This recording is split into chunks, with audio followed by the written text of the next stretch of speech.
Je te fais une vidéo en mode complètement freestyle.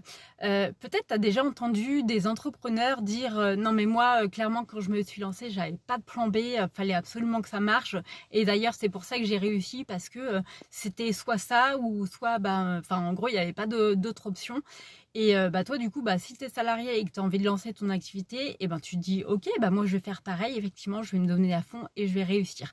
Mais moi je te conseille vraiment pas de faire comme ça. Il faut vraiment avoir un plan B, voire un plan C, parce que en fait, je veux dire, à moins que tu vives chez papa, maman et qu'auquel cas, oui, tu prends pas de risque si tu te foires.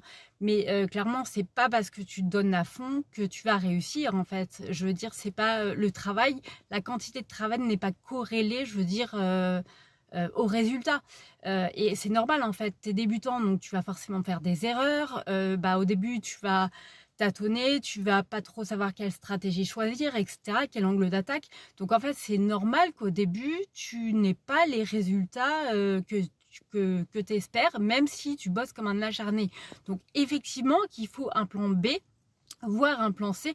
Donc surtout ne quitte pas ton job avant de te lancer, à moins bien sûr que ta santé en dépende. Si tu es effectivement au bord du burn-out, oui, là je te conseille, mais surtout voilà, prends tes précautions.